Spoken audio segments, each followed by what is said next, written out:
Well, to those who are waiting in various parts of the world, welcome, and welcome to this webinar, which is the fourth staged by our project on populism and constitutional democracy, of which the chief investigators are all in this room and will be introduced in a second, and which is funded by the Australian Research Council. Our subject tonight is a remarkable and remarkably rich book on a major contemporary political development, the rise to power in many countries of leaders and parties that are widely identified under the label populist. Just to mention some, only a few that we discuss in our team's forthcoming collection, Anti-Constitutional Populism, which is to be published by Cambridge University Press. They include Poland, Hungary, Turkey, Brazil, Venezuela, the Philippines, and many others. For the most part, these so-called populists have risen informally and formally constitutional democracies, and what they do to them and what they're likely to do to them are among the central political questions of our time, and a central question of the book by our author, who is here with us from Bologna, Professor Nadia Urbinati. She's the Kyriakos Sarkopoulos Professor of Political Theory at Columbia University in New York. She's written many, many important, influential books, in addition to the book we discussed tonight, Me the People. She's also the author of numerous articles in academic journals, more recently on the crisis of democracy, political parties and anti-democratic ideologies, and she's a columnist for leading Italian newspapers. Her work is much applauded and much awarded. Among her many honors, she's the winner of the 2008 to 2009 Lenfest Columbia Distinguished Faculty Award. In 2008, the President of the Italian Republic awarded her the honor of Commander of the Italian Republic, quote, for her contribution to the study of democracy and the diffusion of Italian liberal and democratic thought abroad. In 2004, her book, Mill on Democracy, received the David and Elaine Spitz Prize as the best book in liberal and democratic theory. She's an ideal person to address this topic that we have before us, and I'm very delighted that she's here. The panel, our discussion panel, is made up of the usual gang of three co-investigators in our anti-constitutional populism project. Wojciech Sadurski, presently in Sydney, is Challis Professor of Jurisprudence at Sydney University and Professor in the Centre for Europe at Warsaw University. Adam Czarnota is Associate Professor of Law at UNSW. He is presently in Białystok in Poland. And I'm Martin Krygier, Professor of Law and Social Theory at the University of New South Wales. Before we begin proceedings, I should just mention that we're delighted again that so many of you have turned up from all over the world. And again, that means we have to formalize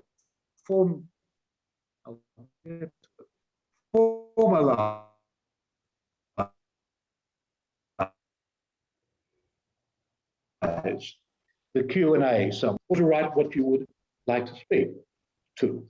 Carolyn Evans, Dr. Carolyn Evans, who is invisible but an all omniscient presence behind that globe, will coordinate the questions and in every other way keep the show on the road. So if you have any technical difficulties, send a private chat to Carolyn or email her at the address on her screen, which is there to the side of the globe.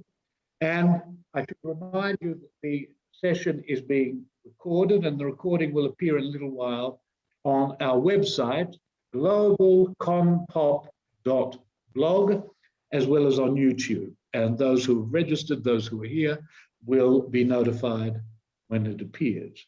But now, down to business. I called this book, Me the People, remarkable, and that's not politesse. It's remarkably wide-ranging and erudite. It's remarkably politically astute and adept. It's remarkably willing and able to tackle complexity and it's remarkably well written.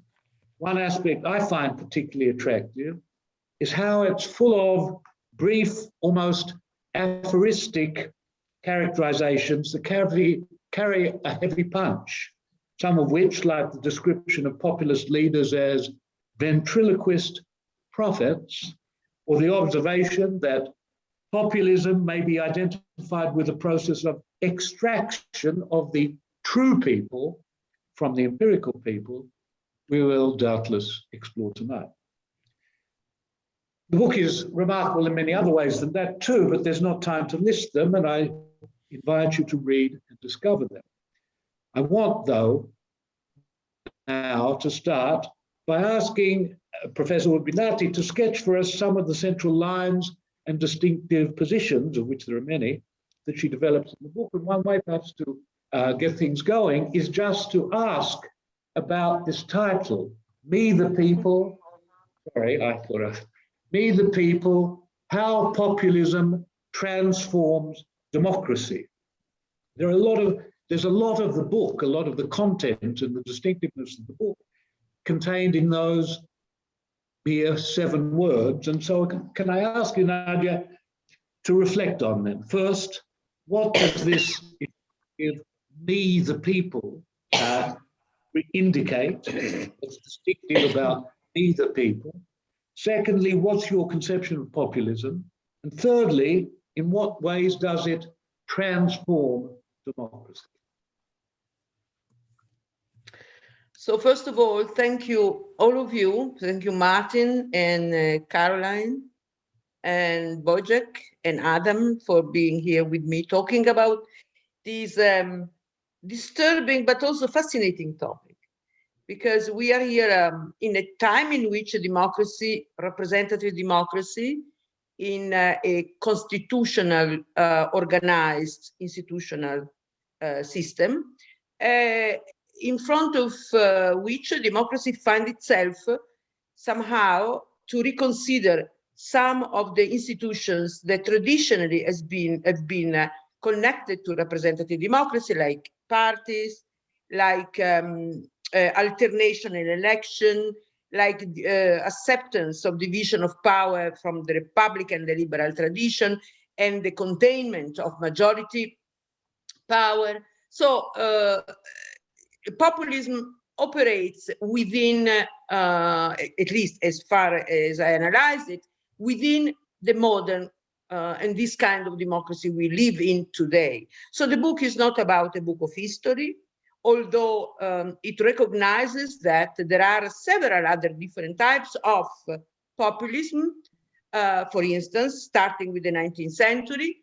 Not all of them have been capable of becoming government or majority. And moreover, in some cases, like Latin American after World War II, they were capable of shaping a new form of government, a new regime, not fascist, not liberal democratic, and they claimed, Perón and other leaders, they claimed the ability of creating an alternative to these opposite views. So there was an ambition in Latin America of transforming populism into not simply a claim or a contestation or an opposition, but a true regime. Now, today, in my view, today meaning the 21st century, presents us with something that is new, although embedded sometimes, imbued sometimes, of old and traditional characteristics of populism. And the title tries to explain that. The title tells us, in my at least intention, that populism advances a new form of, it's not new, but it's different form of representation, in which the people is the actor that a leader gives voice and face, so that at the end is the people itself that rules, and the me and the individual and the leader gives simply voice. For this reason, I use the expression ventriloquism, because it is as if the populism wants to bypass or overcome the gap that representations, according to election and parties, the gap that is open instead.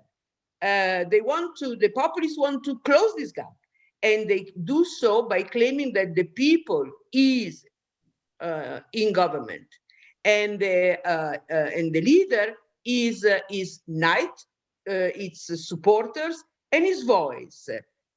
So the question is that populism in this case wants to make us think that representation in the populist sense is based on the idea of likeness. I am like you. I am you.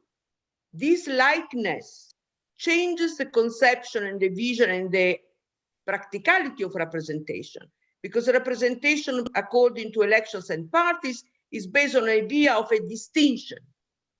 We are different.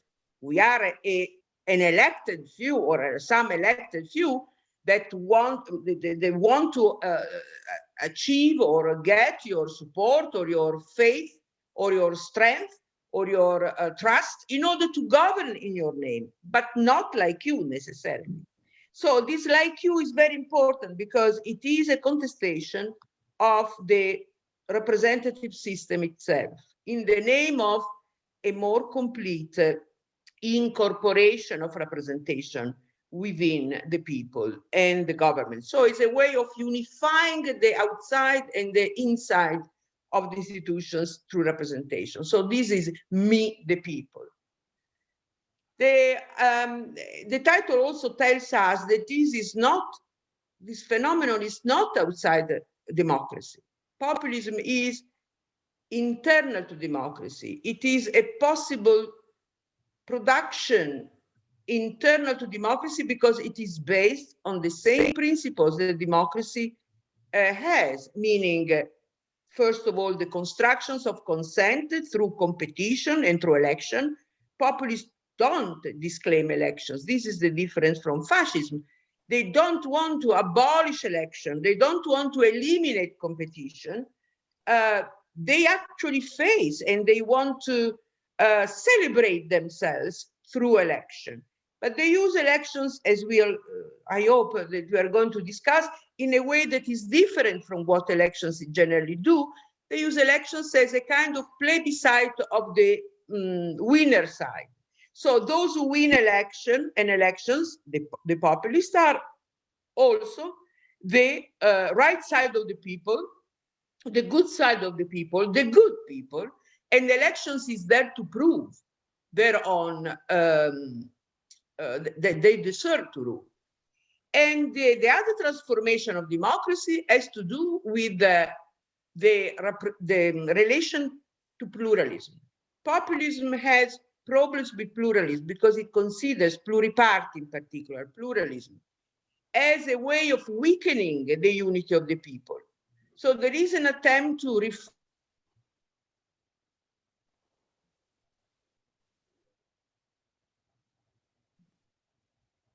Nadia, you're frozen.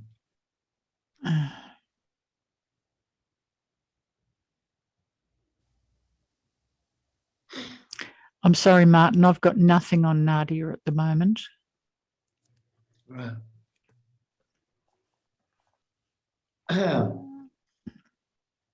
So there's nothing we can do, I guess. No.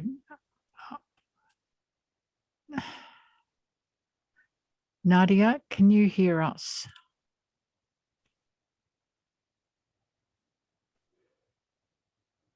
I'm sorry, I've got nothing and I can't. If I push her out of the session, she won't be able to come back in. Right. If she leaves like that, she can come back and dial back in. So let's just give her a minute. Could you email her? Just tell her that. I will. Thanks a lot.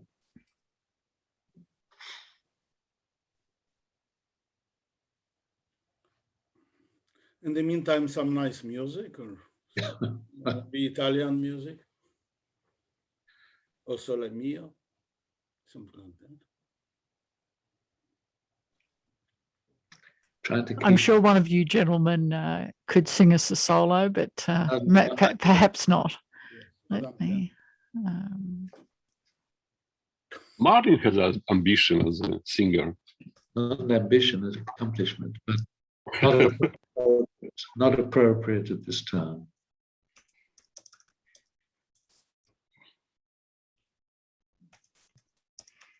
We've never had this problem before. So in the usual fashion, we're doing everything for the first time. I have emailed Nadia to see if she can rejoin the session.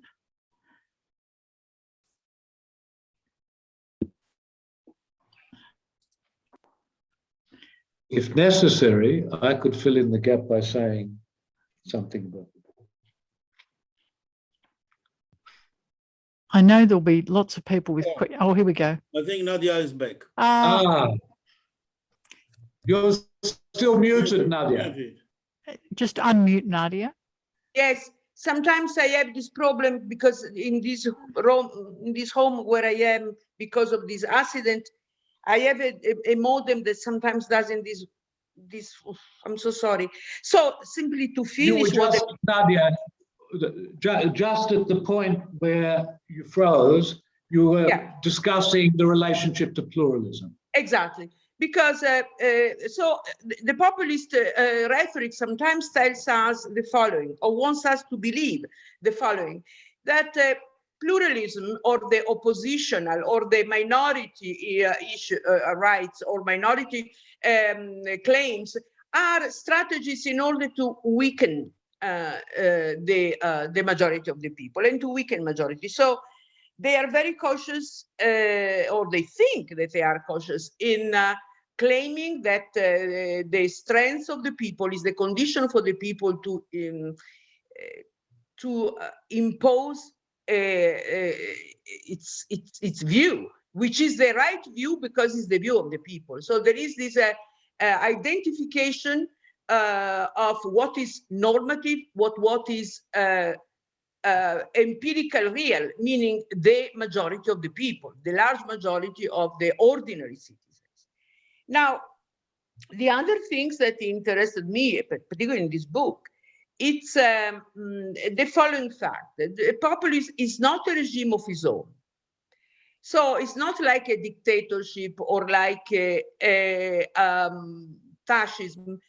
It doesn't have autonomous institutions or procedures. It uses the same procedures and the same institutions that democracy offers in order to, however, use them and operate them in a way that they are supposed to do something different. Meaning, for instance, just to make an example, the principle of majority, which is a basic principle for modern democracy, here is not simply a principle, it is the power of the majority. The majority is not simply a rule of the game, it's not simply a method. It is the recognition of a power, the power of those who are numerically more, majority indeed, the people, the large majority of the people. Or think about representation. Representation, according to the classical liberal democratic, the one that we use, is based on the idea that there is a mandate through elections, and this mandate is supposed to be temporary, under the scrutiny of the people, or accountability, more or less actualized, doesn't matter. We are talking about norms and principles here. And then there is never an identification between those who are elected with the electors. There is a distance, in fact, and in distance is important because by seeing them acting in a distance, meaning they're not like us, they're not identical with us, we can control them, we can claim something from them. So populism contests this view of representation and embraces instead representation as embodiment, meaning the leader is not there instead of or acting for. The leader is the same people. It is like sending an emissary, sending an ambassador and to the states and to the government, and to claim that he's doing something for the people because he's one of the people. So there is this anti-establishment as the engine of this logic. The anti-establishment meaning to avoid creating a group or a class or a political class separated and distinct from the people, and thus to attack and also to criticize, of course, the establishment, and thus the populist leader needs to prove every day he's not an establishment. He's not going to be one, even if he's inside of the institution. So this makes him doing or acting permanently, like in a permanent campaign, to show and to prove that he's one of the people always. He's never a political class. He's never somebody separated from, although he operates inside of the institutions.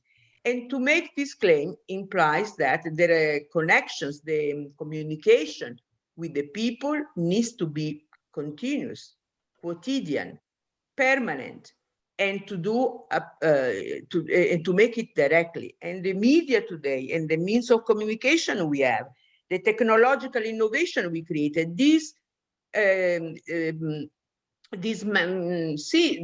means make easier for populists to be in a permanent relation with the people, so that the distance, once the distance is collapsed and the gap is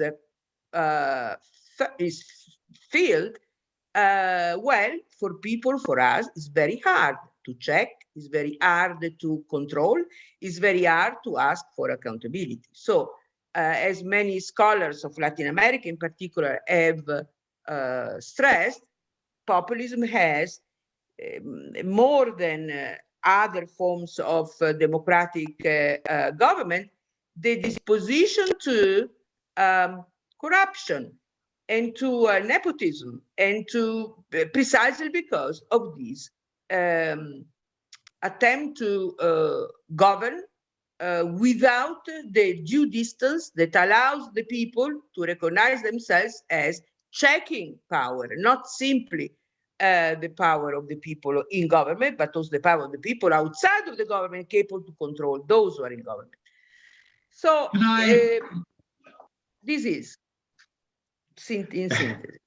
I wanted to mention, because it's very important in the book, that you distinguish your focus in this book among populists between populist movements and populists in power. Why is that distinction so important for you? Yeah, because yeah, to be brief, well, you know, one issue for me, at least relevant of populists in power, is the figure of the leader. Since since populists needs to have a large majority and to unify and connect many claims different among themselves, the leader plays an important role of unifying and a representative embodiment in government.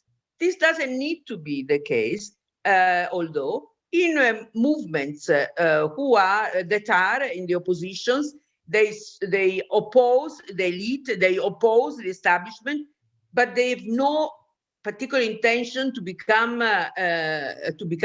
go in government or to become representative or to run in elections and so on and so forth. For instance, two examples among many, Indignados or Occupy Wall Street, they use the same tropes as populists use. We against them, the establishment against ordinary people, the separation between the institution and us, but they didn't have any ambition to seek for representation in government. So they remain a broad, large movement without the unifying moment of leadership.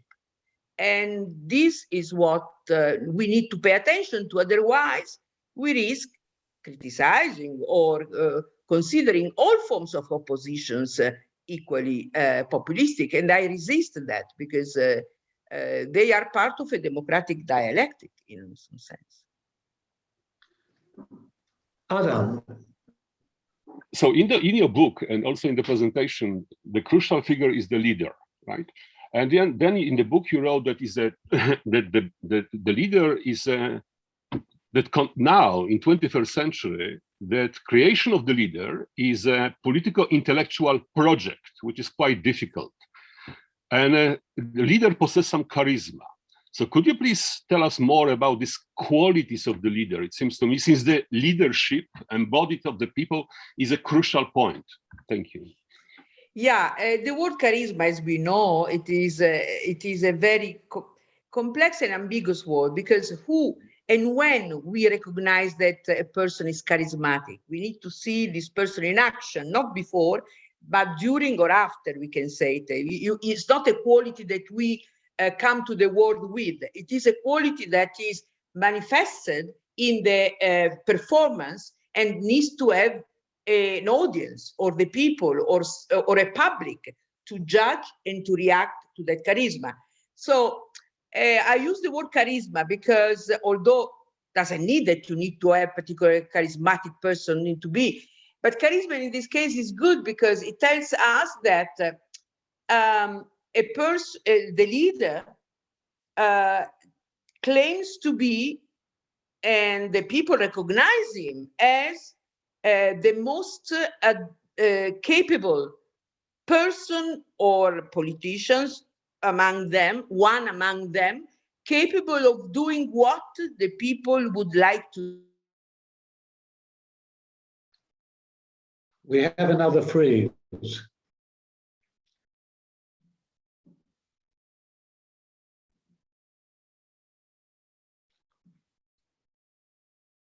I guess we'll just have to be patient and do the same thing again. Yeah. Maybe, Adam, you should give an answer to your question.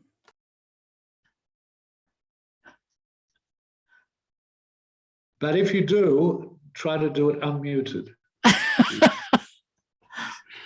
Or maybe it's better if it's muted. Martin, I already did answer, but I prefer to wait for Nadia. See, populists dislike intermediary forces. And so it's possible that this seminar is being sabotaged by opponents of us. Goodness me. Well, it looks like Nadia has worked out what to do from last time, so we'll just give her another minute to come back in.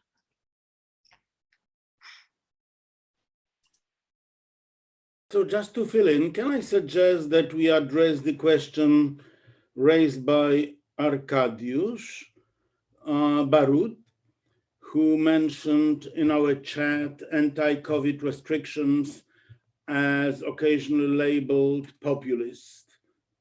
The question was addressed to Nadia, but before she comes back, perhaps Adam or Martin or me would like to respond.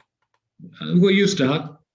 Okay, so I think it's an interesting question because it shows that, and it goes to the point that I will ask Nadia when she's back with us, that very often we associate populism not so much with structures of government or practices of power, but with certain language, certain stories, conspiracy theories, paranoia, etc.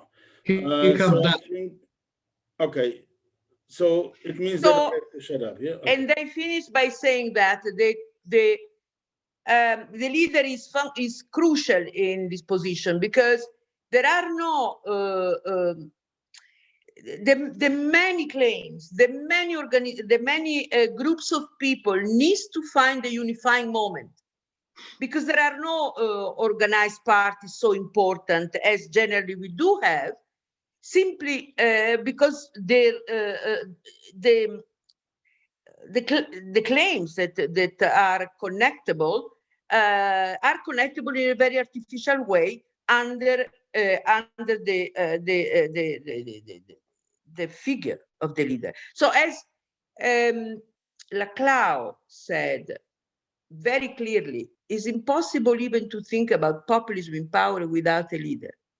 The leader is the face, is the name of the people. Indeed, populism takes the name of leaders. Peronism, Trumpism, so on and so forth.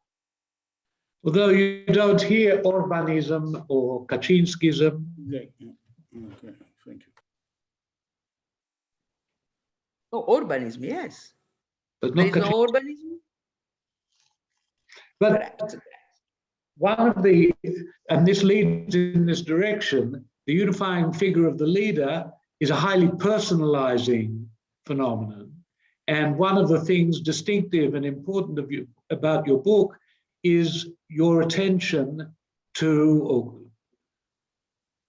ruminations about, the effects of populists in power on institutions.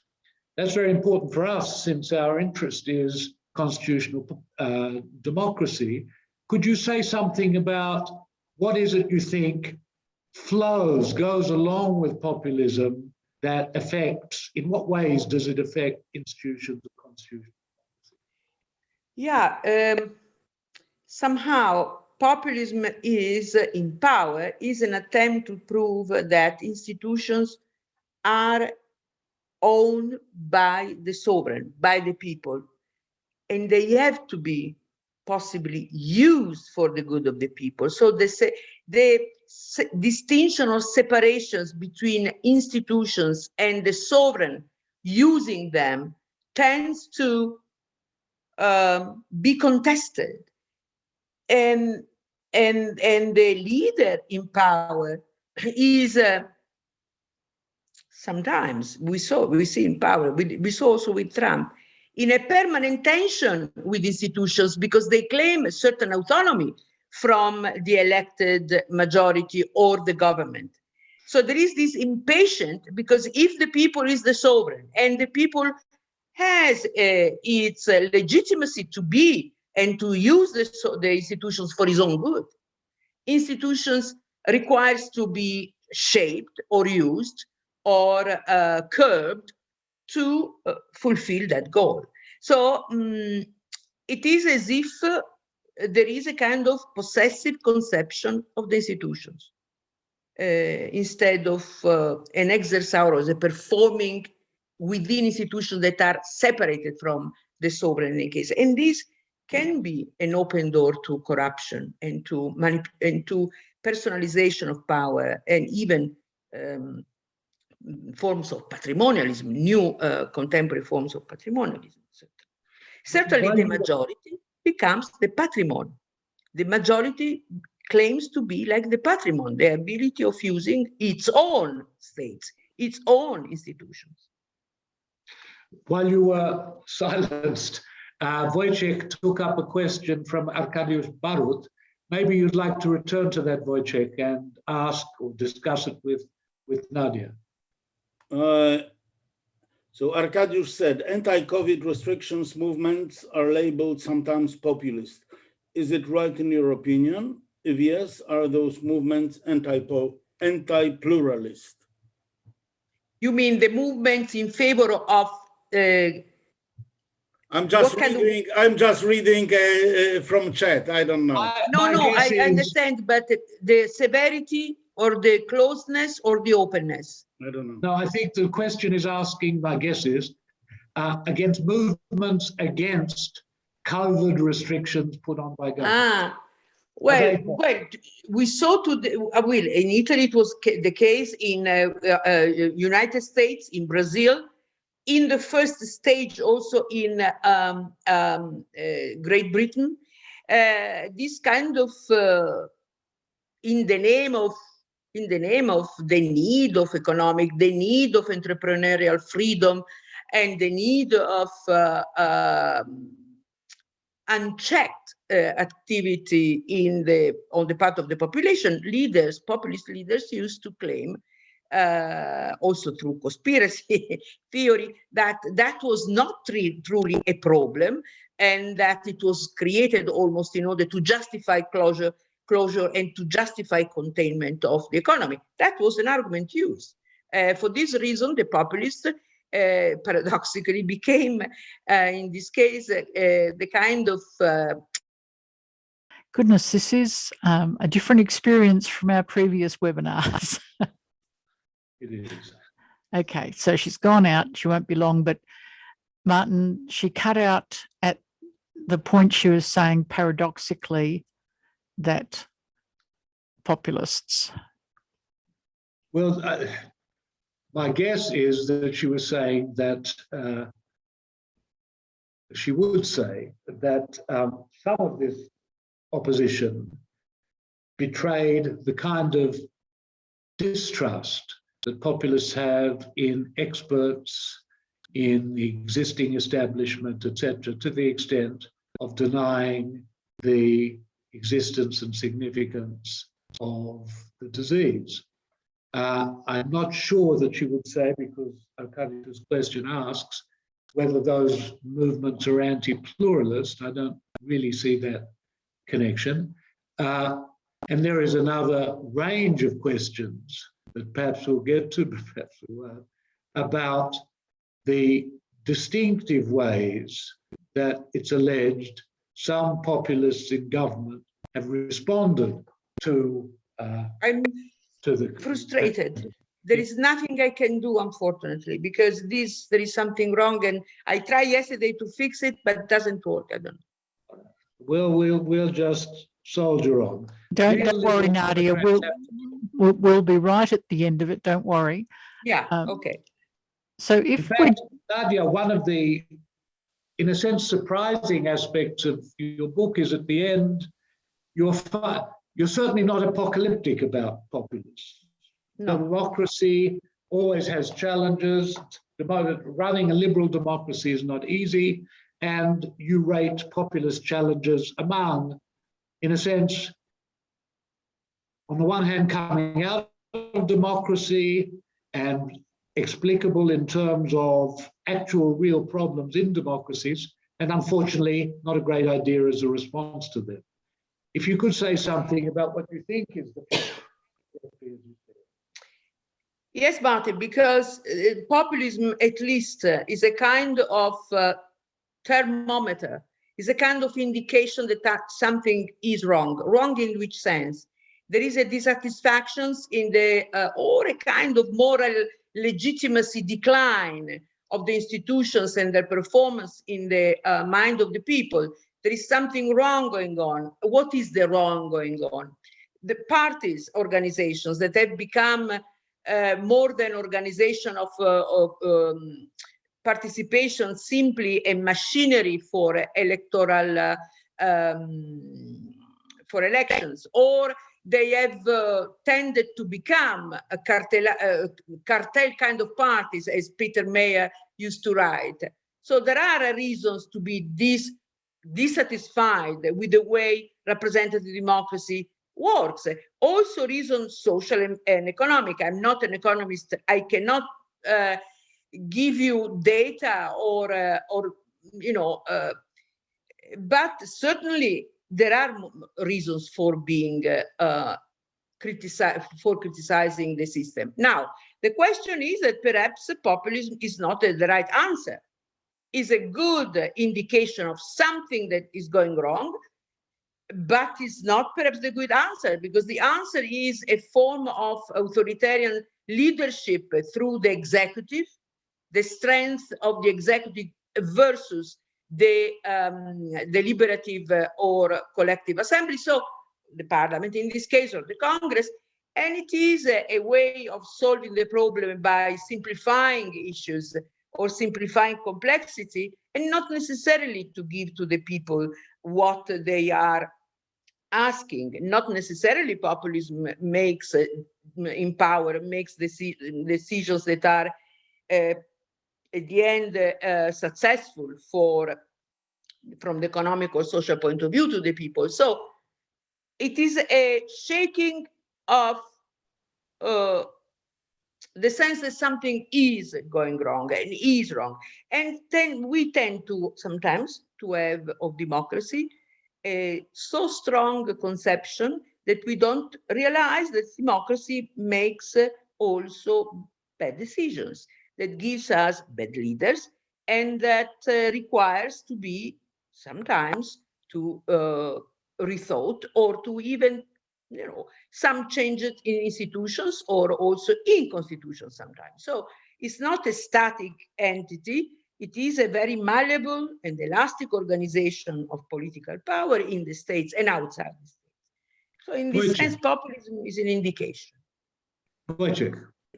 So, Nadia, moving for a moment from populism as such to populism literature or populism scholarship, of which you have been such an important member, and to which you have been such an important contributor over the last decade or so. I think that the major rift in the literature on populism is between those who see the distinctive characteristics in populism in the language which is being used, in the discourse, in the narratives, in the sort of stories they tell, often bordering on paranoia, on conspiracy theories, on demonization of the others, etc. And I think that Jan Werner Müller would be probably the most important and influential representative of that strand of thought. And on the other hand, those who see the defining characteristics of populism in practices rather than in words, in institutions, in strategies, in political action. And if that is indeed the major cleavage, then I think that your book and your earlier writings places you very safely in the second category. That is, those scholars who define populism as a matter of particular type of strategy, anti-pluralistic, rejecting intermediary institutions, building the direct link between the leader and his people, occasionally her, as in the case of President Kirchner, but usually his, rather than in the words that they use.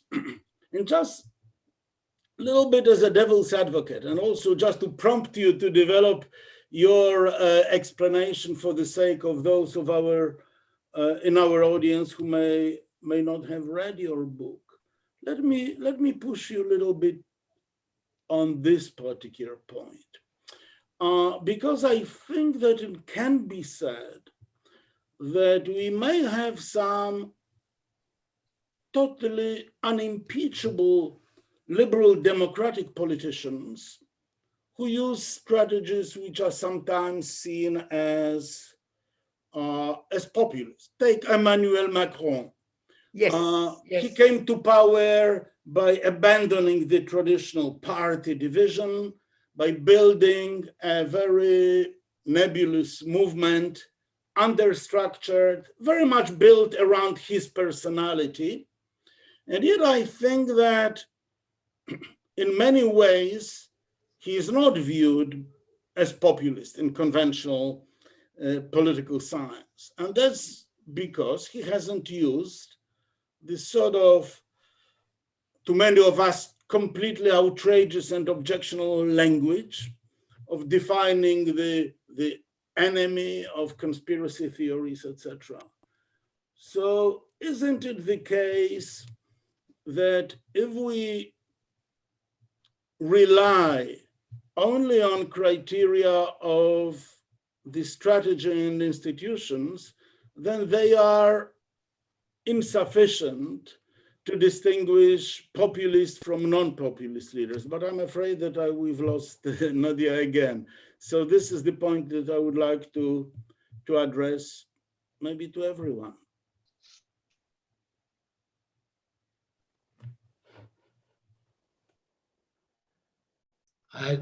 There is a cartoon I now have on my door, which compares Zoom meetings to seances, where people say, "Are you there, Elizabeth? Are you there?"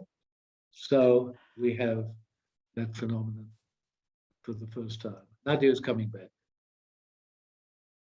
Yes, Did you hear Nadia? I think the main gist of until my Macron. question was... No, until Macron. Very clear. Okay. You did follow me or not? Excuse me, Nadia. Yes? Did you follow my question? So Yes, until okay, Macron, please. it was clear. Thank That was the question. Yeah, I think that the point is very important. First, I think that on the point of view of style, rhetoric, well, populism is simply extreme in relation to the style and rhetoric that all parties are capable of using. Close to elections, all parties tend to become more or less a populist in order to get the victory. So although we recognize immediately a populist by a style and by rhetoric, well, this can be used by other leaders, not necessarily populist. Whereas the way in which institutions are used and the way in which procedures are used, that is very revealing in my view. But you are right on one important question. There are leaders, they are like Macron, and I want to refer to a book just published recently by Accetti and Binkerstock on technopopulism.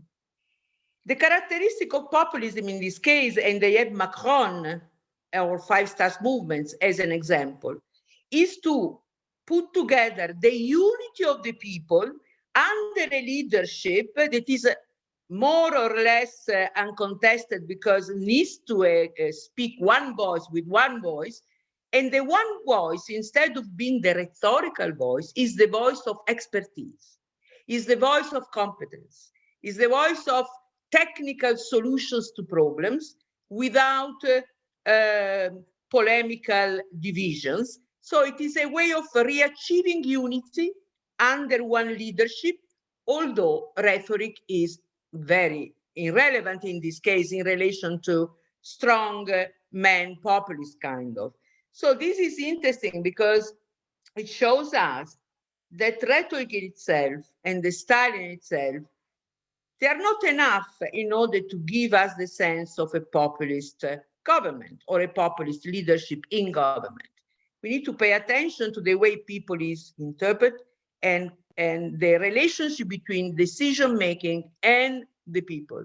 What Macron wanted since the beginning was to unify democracy and technocracy and to unify the people outside and above, not outside, above pluralism of parties, to have a unity of the people under a government capable of solving problems. So this is a new way of presenting populism through technical kind of consent instead of rhetorical consent. Wojciech, do you want to respond? So, No, I'm trying to get my, sorry, Wojciech. okay. No, thank you, because it was more of a devil's advocate question, because I also believe that the main characteristics of populism are in actual institutional practices rather than the language. But I would like, if I may, to go back to Adam's question about charisma. Yeah. Because I just wonder, and again, it's more to prompt you to explicate your view to our audience than to be polemical. I just wonder to what extent populist movements and populist governments need this sort of charismatic leader. So at page 117 of your book, you say all populist regimes take the name of their leader. Now, literally speaking, it's not accurate. I mean, we don't talk about Kaczynskism or about Erdoganism, etc. And I don't want to be pedantic, it's more substantive. We may imagine movements different from, say, Peronism or Chavez movement, which will outlive their founder, where the leader is relatively ordinary, like Kaczynski, or perhaps, no, Orban, no, but maybe Erdogan. So we have party structure built, which will carry on its anti-institutional actions, which is very likely to outlive the founder. That's one of the points that Takis Papas, actually, in his book about populism and liberal democracy, talks about. What is your view about it, Nadia? Wojciech, do you think that here we are facing, instead of simply a problem of populism, a problem of authoritarian transformation? Because in my view, Erdogan, more than a populist, is truly an autocrat or an authoritarian leader. So we need, and this is not the point of my book, but it would be in need to have an analysis of regime and regime changes and the differences between a parliamentary or presidential democracy and an authoritarian regime. Although they use elections sometimes, of course. And populism and authoritarianism are not identical, though. They're not identical. Of course, they're very connected to. There are family kind of resemblance. But populism in power, even when in power, at least as far as well, these are what can I tell you? It's a less temporary and stabilizing force. It is a destabilizing force, and in the moment in which they tend to become stabilized and to become ordinary, a new regime, the risk for democracy is huge, because in order to do so, they have to change the constitution in a way that is more authoritarian, more executive-based, and instead of division of power. So populism is not yet an authoritarian transformation of democracy, although it may be. It is kind of, we saw in the US in some sense, but not only, also in Italy. So there is this temporary phenomenon that can become something else, or can be simply, or can simply disappear, or become irrelevant once again. So that is my answer. Other. Just want to follow on this a bit, because from your book and presentation here, I've got this image that basically populism in power is sort of the parasitic, type of the system on the constitutional liberal democracy. And then you mentioned also that it's not a regime for itself yet, but living outside authoritarian slides, right? Do you see any institutional possibilities that some populists in power, they will turn to the new type of the constitutionalist or the constitutional regime? Well, many populists tried, once in power, to change the constitution and to constitutionalize themselves.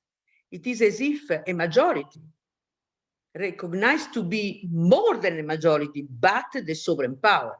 And thus they rewrite the constitutions for them, not for the old people, but for those who are the good people, the right people. So this is a form of constituent power occupied by the populist movements, becoming a kind of,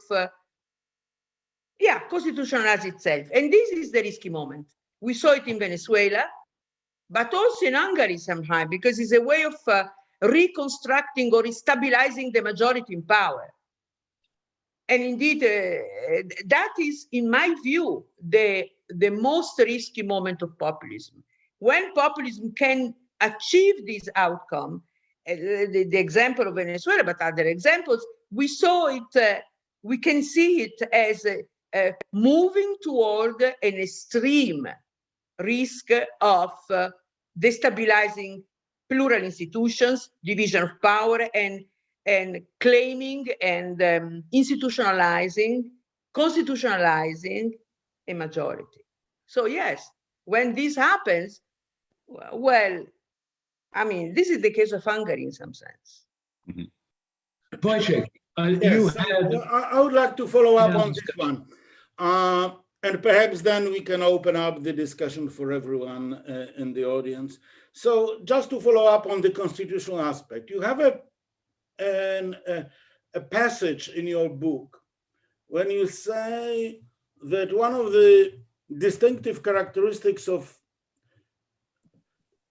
populists in power, whenever they can change the constitution, they try to pack into the constitution as many substantive policies as they can in order to entrench these policies into the future. And I think that the implication is that liberal democratic, non-populist approach to constitutions is not so much to entrench substantive policies, but rather to create, you know, as we call it, some sort of neutral framework for debate, consideration, and decision-making. And I just wonder whether, and now I'm wearing my hat as a constitutional scholar, whether it's really the case. We have perfectly liberal democratic constitutions which entrench some, say, for example, social democratic or Christian democratic policies, as in your home country, Italy, or as in Spain or Ireland or India, where many policies are written into the constitution, say full employment or more recently environmental protection, and they are entrenched constitutionally, but we don't call those constitutions populist. So, and of course, we then have the situations of populist countries where populists such as Kaczynski have no capacity to change the constitution. So do you think that this really may be something distinctive for populist constitutionalism? I think one distinctive aspect of populism in this case is the a priori exclusion of something. They are exclusionary, meaning populism develops itself and claims to be against. And this against needs to figure inside of the constitution or the institutions. So if you have, like in my country, constitution that tells you that the school, public school, or should be public indeed, or the right to health should be guaranteed to everybody who so want, there is no indication that you must do that. There is an indication of principles, of inspirations, of lawmaking, or principles that should inspire the decisions So the characteristic of populism, in my view at least, is to say, as Salvini wanted to, he wanted to have a change in the constitutions in which he wanted to declare that the Italian constitution was for the Italians. We don't have this word in the constitution, which is an openness, kind. So it is an exclusionary conception of the state and the constitution, which takes away from the institutions that kind of impartiality and erga omnes structure that they should have in order to be open and to everybody, and not simply to those defined people. So there is, populism tends to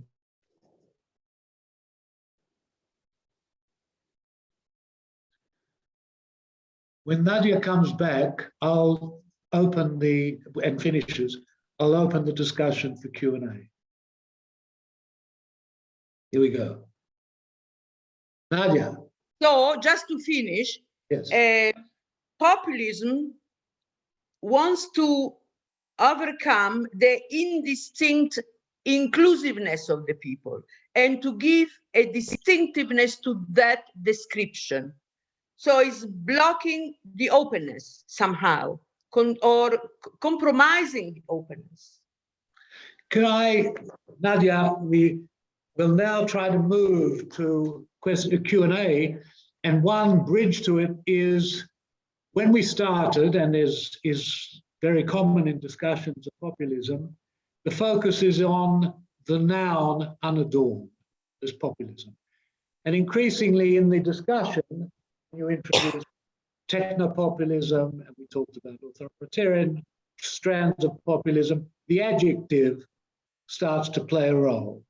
And one, or in fact two, but only one is here tonight, scholar who has insisted that the adjectives are as or more important than the nouns in thinking about modern populists is Bojan Buric, who, as you know, has written with Mark Tushnet of Harvard and is published, Empowering the People. So since he's in the audience, I wanted to ask if he would Oh, yes. confront you. Yes.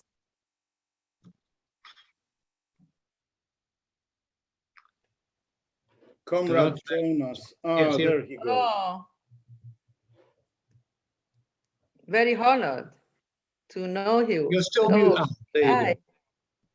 Oh, thank you so much for your participation. Thank you.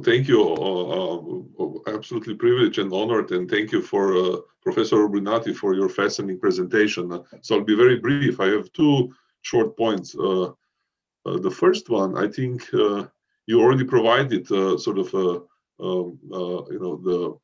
ground for the follow-up, Professor Urbinati, when you said that certain populists would be more properly called authoritarians, not populists. So that's on one side of the spectrum. So, in our book, we borrow this phrase from somebody else, and we say that, sometimes, the authoritarian populists should be called, authoritarians masquerading as populists. That's one. But there's also another part of the spectrum where we see different populists, which are not.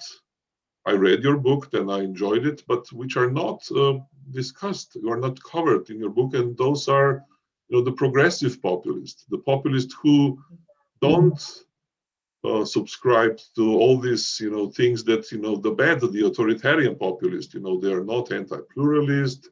Actually, they subscribe to a very different understanding of, we the people, which is pluralistic, open, inclusive, and so on. And also in their policy, they tend to be more pragmatic. They don't, destroy, they don't disfigure democracy, but we tend to neglect them. It's true that there are a few of them, and that's my second point, which I think is really important today, is the fact that the authoritarians, populists prevail, shows that there is a problem within populism itself, or other words, whether the populist provides the ground that most of them slide into some kind of authoritarianism, or whether there's something external to populism which explains why we see so few progressive populists, like Bernie Sanders. Look at Bernie Sanders. For me, he's a perfect example of progressive populist, and he would not fit into most of the description of this, authoritarian populist. Right. So my own, I'm not a political scientist, but my own sort of, gut feeling, intuition is that the answer to my second question is external to populism. I don't think that populism in itself, provides explanation why we see so many authoritarian populists. Thank you.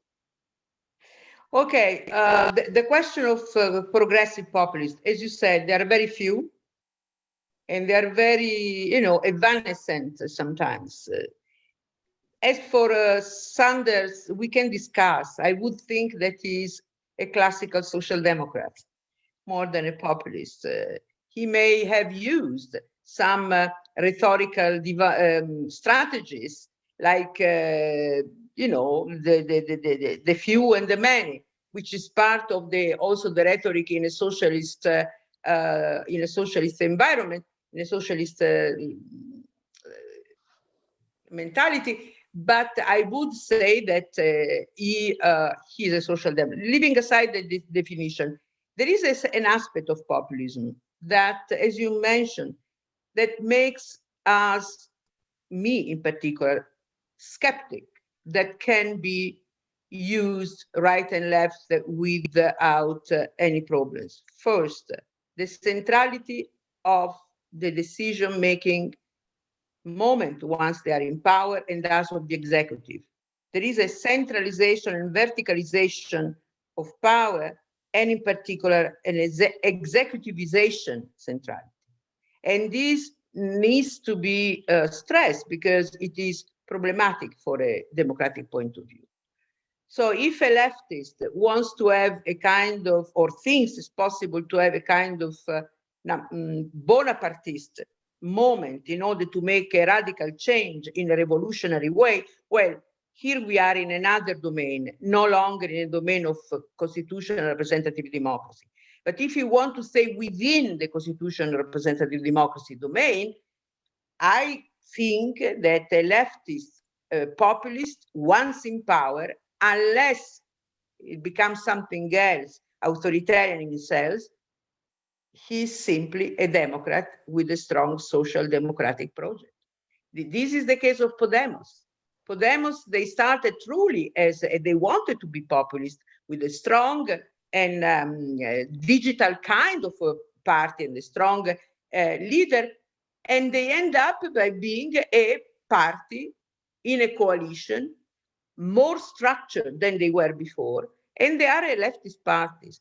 So the character of populism is so connected to a form of Bonapartist linked to the leader that is hard for me, unless we are not in a revolutionary moment a la Lenin, to understand how it's possible to be democratic, leftist, and populist in the same time, in the same moment. So I am Gramsci. I think about Gramsci. Gramsci had this problem. Gramsci had the problem of how to define the leadership in a moment of transition. And thus you have either the leader a la Mussolini, in which the leader created his constituencies ex novo, ex ante, with a rhetoric, with a new conception of the states, or you construct an hegemonic discourse through time, and you need time to do so, and you have a transformation from below. So there are two strategies in any case, although you may say that even the second one has problems with liberal democracy, fine, but it's hard.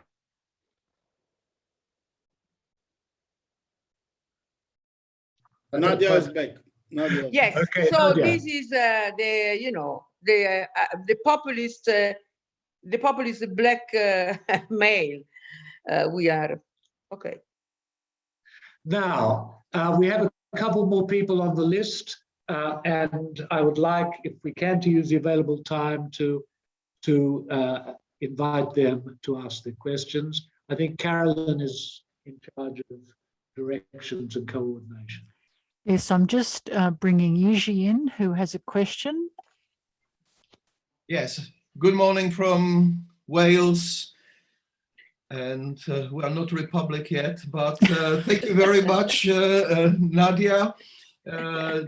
Excellent presentation of the populism. And I think what Boyan said actually illuminates many discussions about populism, that we immediately rush into normative, good populist, bad populist, destructive, constructive. And I think, and that's why I liked your description of populism almost as a style, so close to charisma. It's impossible to imagine without leadership. And I actually wanted to push further this question of whether communism can be populist, or whether communists are, as people of the book or the books, they are held back by their populist inclinations.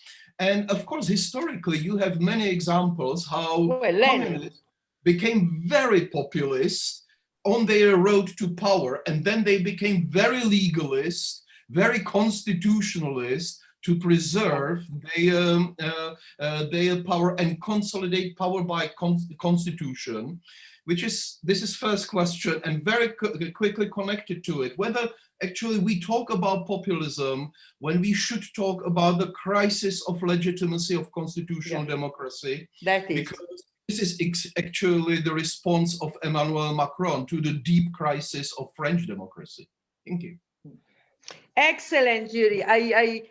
This is a great. First, Lenin, in his youth, he started as populist, and he wanted to understand how it was possible to root socialism in his country. And he used, of course, the tradition of the populist literature, which was important as an anti-Westernization, anti-modernization, as a way of criticizing, as the condition for criticizing capitalism. So that is an important point. Gramsci himself was very attentive to forms of anti-establishment coming from below.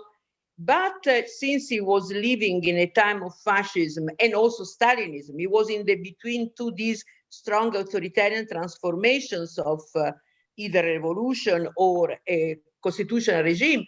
He understood and he wanted to make possible that an hegemonic project could exist without a leader.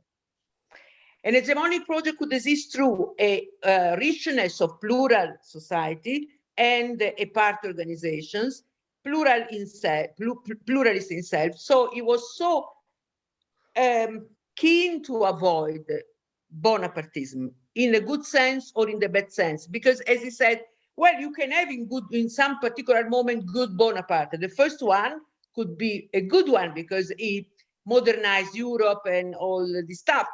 But the risk is huge because then once he has to stabilize itself, he become necessary or by necessity a kind of authoritarian leader. So you cannot trust it's only temporary, the good one. So we needed to understand as populism in the structure of power organization more than the stylistic or even the content. The content sometimes used by leaders are in view of achieving consent, but we need to understand how they are implemented, what kind of institutional organization they use, what kind of relation they have with the plurality, with the minorities, with those who are in opposition. Of course, populism doesn't put into jail the leaders of the opposition, but the process of rhetorical humiliation, the idea that opposition is totally irrelevant, this by itself is something that needs to be, considered with grain of salt, is a problem. And thus, I think we cannot pretend that there is a good or a bad populism. So, yes, they can have different programs, but the structure of power is the same, unfortunately. So, and this comes to the second question. When a democracy develops from inside, a populist answer or a populist project, this is revealing of something wrong going on. In the past, and I use Bernard Manin in my own way, of course, we had the populist moments in critical moment of transformation of representative democracy. When the notabilate of 19th century became more democratic, in many countries, like my country, we had fascism, which was at the beginning a form of populism. And so now we have a moment of transition from party democracy to a party or a democracy of the public with this, open and disorganized public, and the leader or a populist solution is once again applicable. So I think that populism needs to be seen in the moments of critical and transformative time. Doesn't mean that they are transformative, but they open the gate to that, or they reveal problems of legitimacy. I agree with you on that. Yeah. Thank you, Carolyn. Carolyn, do we have? Yes, we have a list?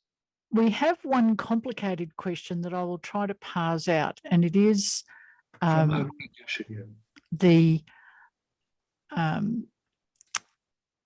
point that was raised earlier about the use of anti-COVID dialogue. So where a government is dealing with a pushback, they are putting in place anti-COVID restrictions. The arguments come up of whether those restrictions are anti-constitutional, lawless somehow, and so on and so on.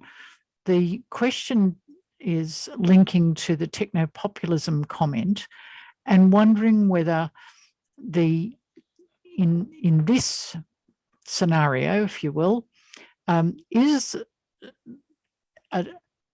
this populism in the sense of the type of discourse, but also the type of practice that the government is undertaking. Now, Nadia, if you can make sense of all of that, there's certainly several people who have that question that they would like pursued. And I guess how we deal with COVID is still very much on everybody's lips. How we deal with people who say that governments are not responding correctly to COVID and that they are lapsing into populist and anti-democratic practice in the way that they address COVID is the sense of concern through a range of these questions.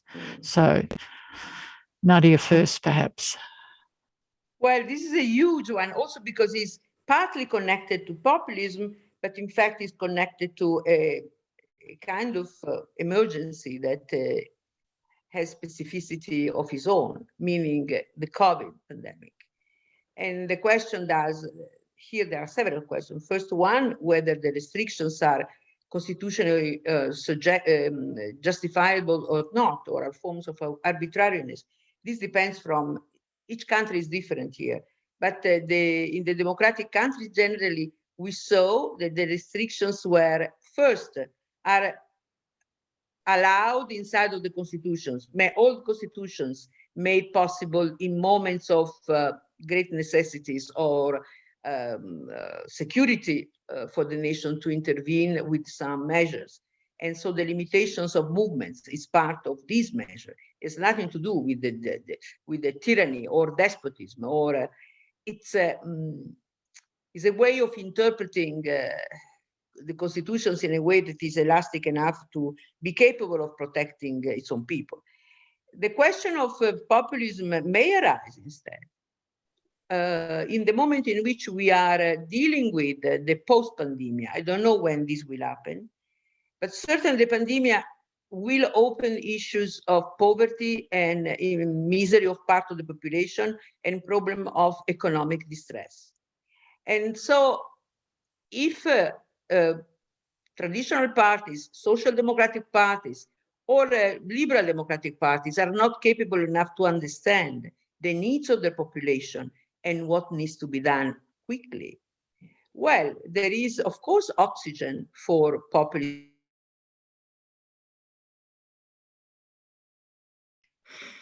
And once more with feeling.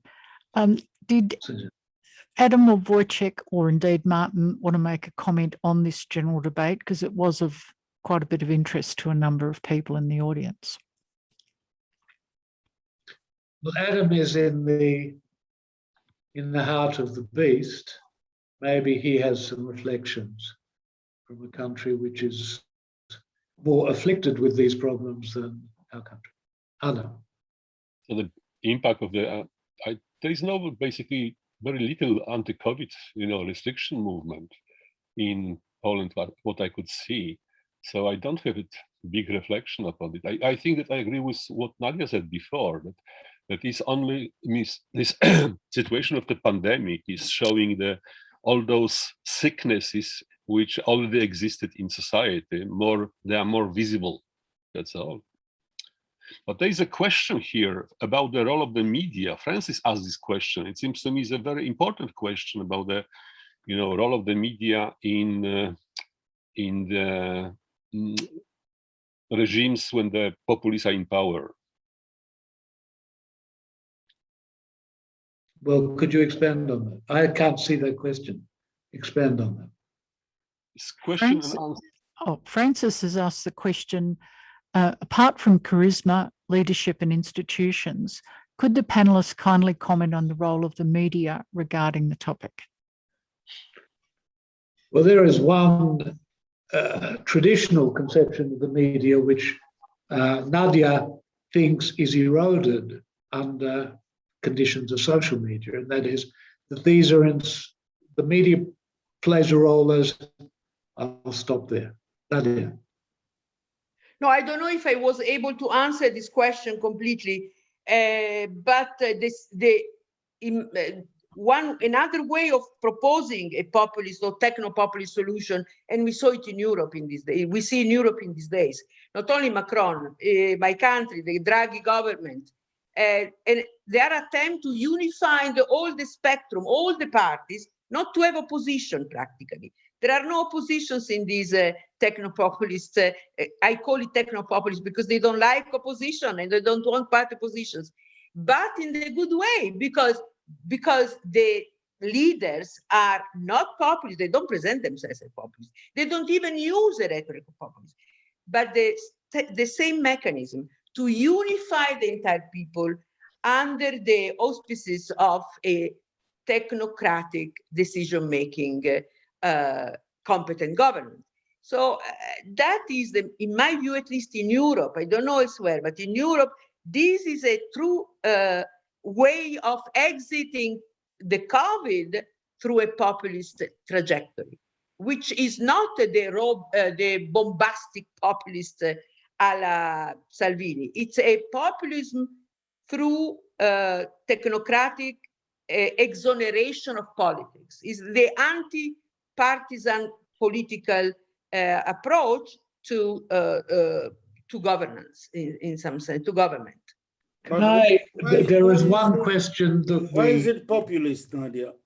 Well, why is populist? Because one topic, this is what Birton and Accetti says, because there is one element that they have in common, and we don't pay attention too much about that. It's the anti-party animosity. They think that the divisions internal to the people is a partisanship or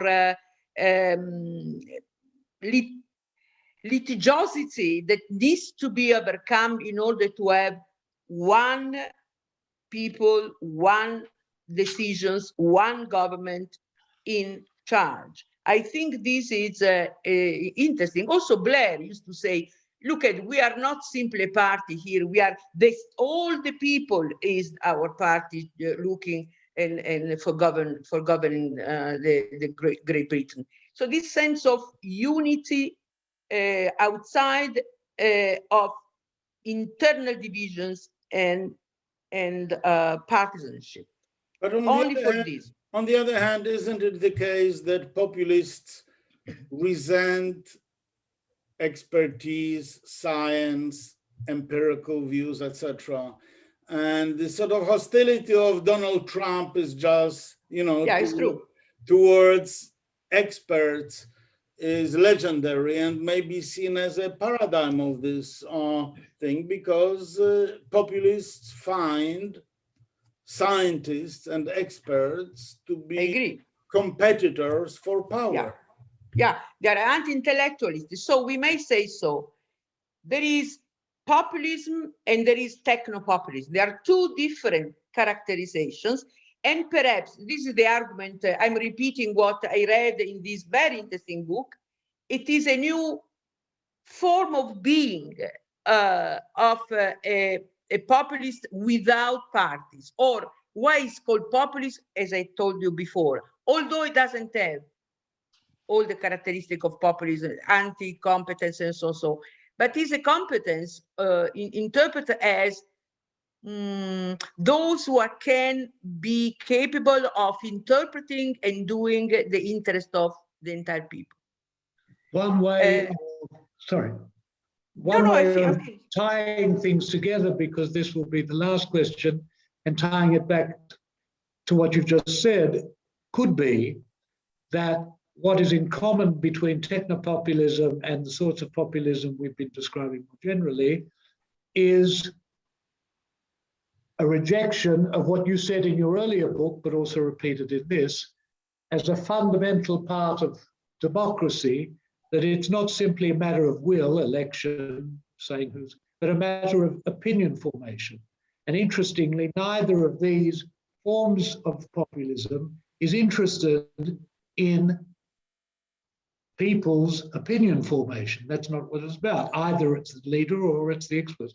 But I want one question that is on the chat from Francis is about the role of media. And you say quite a lot in this book about the distinctive roles and the transformations of social media, and they may well relate to what we've just heard, given that, as I understand your argument, traditional media were very much in the business of opinion formation, and modern media are doing something quite different. And then they do. I'll bring things to close. Yeah, they do. They are active in forming movements itself. Think about the digital party that generally, in the last years, were capable of being organized themselves. Digital parties like Five Stars movements. They are parties without a physical reality, and they are unified by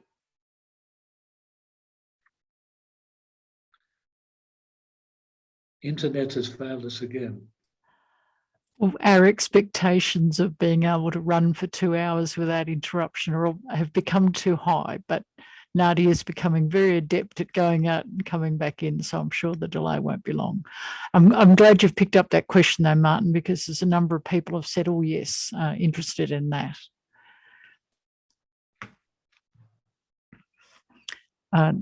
We don't have other raised hands or people itching to... Well, one thing I should say, perhaps this is the time to say it, since we're not discussing, we were asked by Patrick Earle to mention the catastrophes that are going on at the moment in Belarus. And it's appropriate that we do so. We have the unfortunate coincidences in our webinars that last year, shortly before one of our webinars, the generals in Myanmar attacked their people, and we have a similar brutal attack going on in Belarus now. It's not directly related to our subject because neither of these are populist or even popular regimes, but both of them are vulgar challenges to the sorts of principles which have informed this project and the normative basis of some of our comments and queries about populism. So I think it is appropriate to express at least the solidarity of those who wish to express it with the people of Belarus and condemnation of the thugs who are ruling the country as other thugs are ruling Myanmar. So interjecting, and if you don't, then blame Patrick. Well, I should also say if there's anybody who's been itching to put their hand up or ask a question, now you've got about 90 seconds to do it, or and we can answer them when Nadia comes back. But after that, we'll probably be on the last round. I think we are on the last round. Yeah. I should thank you all for the practice. Well, the practice, because oh, here we go again. Yes. I cannot say anything. Look at this, a disgrace. Well, we want to thank you and thank you for your perseverance against these challenges, technical challenges, for the brilliance of the book and your discussion of it, for the interest of the public, and for our panelists, and in particular for keeping the show as much as we could on the road to Carolyn. Thanks very much, all of you, and we will be back here on the 23rd, as I mentioned. Nadia, while you were out, I did what you had already, as I understand, agreed that we should do, express our solidarity with the people of Belarus and their condemnation of the regime, and I'm delighted that. And concerning, if I may, concerning all these internet problems, Nadia, can I address to you my very favorite Italian saying, which is "non ti preoccupare." Okay. Well, look at. in this home, I have this modem, and I fix it many times, not me, but the technicians, and every time it goes down. I don't know what's happened. I mean, well, I'm sorry. Nadia, Italian cease way. to I don't worry. know. Cease to worry. I'm getting a whole stream of messages here saying, thank you, Nadia. Thank you. Excellent discussion despite the internet. To which I would say yes. Despite, I like that. Despite. Well, thank you again, and I second that motion. Good night, good luck, good morning to you, Nadia, and we'll see you again on the 23rd of June. And there will be an announcement on that, so you can look forward to it. And Carolyn will have more editing to do than perhaps she wishes to make the discussion seamless, as it will be. But when that's done, we will let you know Yes. where you can listen to the recording. Yeah, I can answer also by email if they want. And so to continue the conversation, I'm here. So Terrific. despite this technical... Thanks so much. Not everybody knew that Nadia not only had to fight the technological demons of the world, but she had a serious accident only a few days ago and heroically is... So I am completely on the side of the angels. Okay, well, thank you everybody for your patience. It's been terrific, and I've had a wonderful education again. So thank you again. Good night. Thank you.